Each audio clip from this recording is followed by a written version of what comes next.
The principal force of mechanicalness. When speaking of types, it is worth noting the part that type plays in the relationship between a man and a woman. Throughout the whole of his life, a man appears to come into contact with women of a definite type, and in turn every woman comes into contact with men of a definite type. Almost as though the type of woman for every man has been predetermined, and the type of man predetermined for every woman. This statement is, however, too general, and what has been mostly observed is not necessarily types of men and women, but types of events. When we speak then of types with regard to people, what is referred to is essence. If people were to live together in essence, then one type would always find the other type, and wrong types would never come into contact with one another. People, however, cohabit in personality, where personality has its own interests and tastes that have nothing in common with the interests and tastes of essence. Personality in our case is the result of the wrong work of centers. For this reason, personality can dislike precisely what essence likes, and like what essence does not like. This is where the struggle between essence and personality begins. Essence knows what it wants but cannot explain it. Personality does not want to hear of this, and takes no account of it, has its own desires and acts in its own way. However, its power does not continue beyond the moment. After that, in some way or other, the two essences have got to live together, as if they hate one another, then no amount of acting is going to help. So in one way or another, essence of type gains the upper hand and decides the outcome of any interpersonal relationship. In the end, nothing can be done by reason or by calculation, neither can so-called love help, because in the real meaning of the word, mechanical beings cannot love, machines don't feel. With our mechanical selves, it loves or it does not love, and who it is, depends upon the moment. At the same time, sex plays a tremendous role in maintaining the mechanicalness of life. Much of what people do is connected with sex. Politics, art, religion and music are all dominated by sex. Do most people really go to the theater or to church to pray, or see some new play performed? That is only for the sake of appearances. The principal attraction in the theater as well as in church is that there will be a lot of women or a lot of men assembled in one place, and it becomes an occasion for social interaction. This is the center of gravity for most gatherings. What do such people bring to cafes, to restaurants and to various fetes, concerts or galleries? One thing only, sex. Which is the principal motive force of all mechanicalness, and of all sleep. All hypnosis depends upon it. Mechanicalness is particularly dangerous when people try to explain it by something else, and not by what it really is. When sex is clearly conscious of itself and does not cover itself up by anything else, then it is not the mechanicalness about which we are talking. On the contrary, sex that exists by itself, and is not dependent upon anything else, is already a great achievement. The evil, however, lies in constant self-deception. It is not possible to change or to do anything about this, however, as cosmic forces have created the state of affairs, and cosmic forces therefore control this state of relationships. Things in this world cannot be changed simply because they are all subject to the causes and effects of the 48 laws. Liberation, however, from a considerable portion of them is possible. That is to say, there exists the possibility of changing the state of affairs for oneself. It is possible to escape from the effects of general law. It must be understood, though, that in this case, as with all others, general law itself cannot be changed. However, one can change one's own position in relation to this law. Only then is it possible to escape from general law. The more so because in the case of this particular law, the power of sex over people, are included many different possibilities. It includes the chief form of slavery, but also the chief possibility of liberation. It is important to understand this point. The new birth, of which has been previously spoken, depends as much upon sex energy as does physical birth and the propagation of species. Hydrogen T12 is the hydrogen that represents the final product of the transformation of food in a human organism. This is the matter with which sex works and that sex manufactures. Put simply, it is seed or fruit. Hydrogen T12 can only pass into dough of the next octave with the help of an additional shock. However, this shock can be of a dual nature, and different octaves can begin from this point, one outside the organism that has produced T, and the other inside the organism itself. The union of male and female T12, and all that accomplishes it, constitutes the shock of the first kind, and the new octave begun with its help develops independently as a new organism, or a new life. The embryo. This is the normal and natural way to use the energy of T12. However, within the same organism there exists a further possibility, which is the possibility of creating a new life within the actual organism itself, in which T12 has been manufactured. Without the union of the two principles, the male and the female, a new octave then develops within the organism, and not outside of it, which results in the birth of an astral body.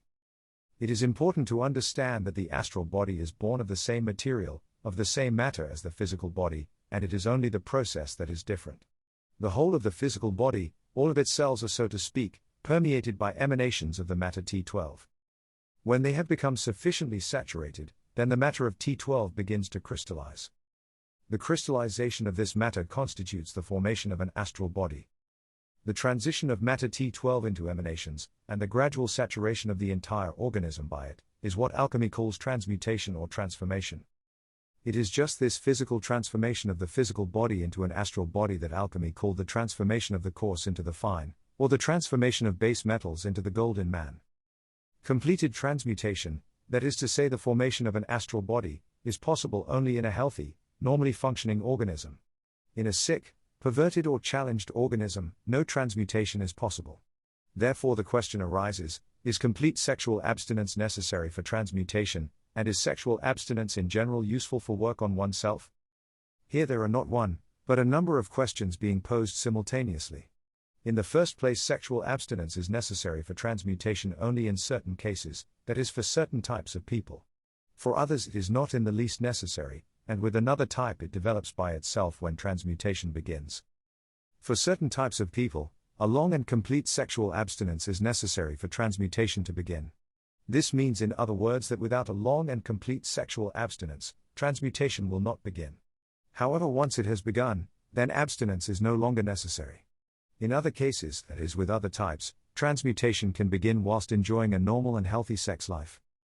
Alternately, with yet another type, it can begin sooner and proceed much better with a great outward expenditure of sexual energy. Obviously, in the third case, the beginning of transmutation does not require abstinence at all. However, having begun, then transmutation takes up the whole of sexual energy, and puts an end to normal sexual life, or to the outward expression of sex energy anyway. Then the other question, is sexual abstinence useful for the work or not? It is useful if there is abstinence in all centers. If there is abstinence in only one center, but full liberty of the imagination in others, then there could be nothing worse.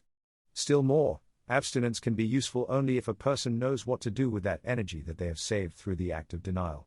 If they do not know what to do with it, and it accumulates simply as a lot of dirty water on their chest, then nothing whatsoever can be gained through abstinence, and they simply become irritable and irrational in their behavior. Quick to flare up over trivial and imagined things because of frustration. Thus, it is impossible to say, when speaking in general, what can be regarded as the most conducive way of life with regard to the work and achieving its aims. What a person does not know, it is better for them not to attempt anything. Until they have new and exact knowledge, then it will be quite enough if their life is guided by the usual rules and principles. If a person begins to theorize and invent in this area, then it will lead to nothing other than psychopathy, paranoia and schizophrenia.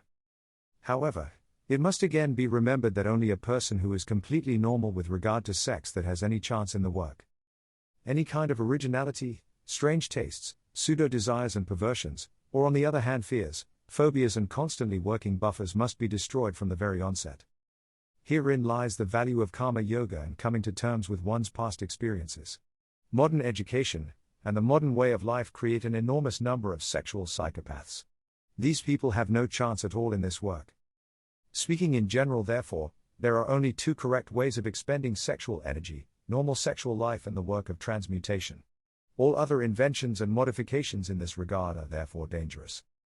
People have tried abstinence from time immemorial, and sometimes, but very rarely, it has led to something.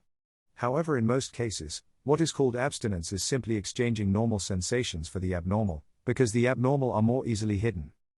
It must clearly be noted, however, wherein lies the chief evil, and what makes for slavery. It does not lie in sex itself, but in the abuse of sex. However, what the abuse of sex means is once again misunderstood. People usually take this to be either excess or perversion. However, these are comparatively innocent forms of the abuse of sex, and it is necessary to know the human mechanism very well in order to grasp what the abuse of sex in the real sense of the word really means. It means the wrong work of centers with regard to sex. That is, the action of the sex center through other centers, and the action of other centers through the sex center. Or to be more precise, the functioning of the sex center with energy borrowed from other centers, and the function of other centers with energy borrowed from the sex center. Can sex then be regarded as an independent center? Yes, it can, and if at the same time, the entire lower story of the factory is taken as one whole, then then sex can be regarded as the neutralizing part of the moving center. Sex center functions normally with hydrogen 12, that is to say it ought to work with T12. However, the fact is that it rarely works with its proper hydrogen. Abnormalities in the work of the sex center require special study. However, in the first place it must be noted that normally in the sex center, as is the case for higher emotional and higher thinking centers, there is no negative side. In all the other centers, except the higher ones, in the thinking, in the emotional, in the moving and in the instinctive, in all of them, there are, so to speak, two halves, one is positive and the other is negative. They all function through affirmation and negation. Yes or no in the thinking center, pleasant and unpleasant sensations in the moving and instinctive centers, happy or sad in the emotional center. There is no such division in the sex center. There are no positive and negative sides, and there are no unpleasant sensations or unpleasant feelings in it. There is either a pleasant sensation, a pleasant feeling, or there is nothing, an absence of any sensation and complete indifference. This is important and must be noted. However, in consequence of the wrong work of centers, it often happens that the center unites with the negative part of the emotional center, or with the negative part of the instinctive center. Then, stimulation of a certain kind, or even any stimulation at all of the sex center, calls forth unpleasant feelings and unpleasant sensations.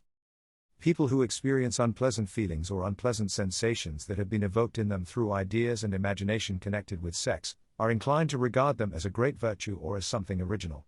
They build their narrative around them, whereas in actual fact it is quite simply a mental disorder.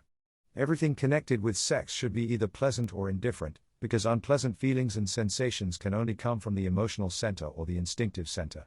This is the abuse of sex that is spoken of in Buddhist literature, and it is necessary to emphasize that the sex center works correctly only with hydrogen 12. This means that it is stronger and quicker than all other centers. Sex in fact governs all of our other centers. The only thing in ordinary circumstances, that is when we have neither consciousness nor will, that holds the sex center in submission, is buffers. Buffers can entirely bring it to naught, they can stop its normal manifestation. And they are put in place by personality. However, they cannot destroy its energy.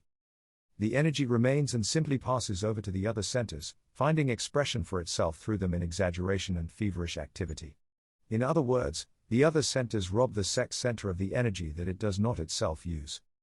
The energy of the sex center in the work of the thinking, emotional and moving centers can be recognized by a particular taste, by a particular fervor or signature, by a vehemence or spite that the nature of the affair does not call for.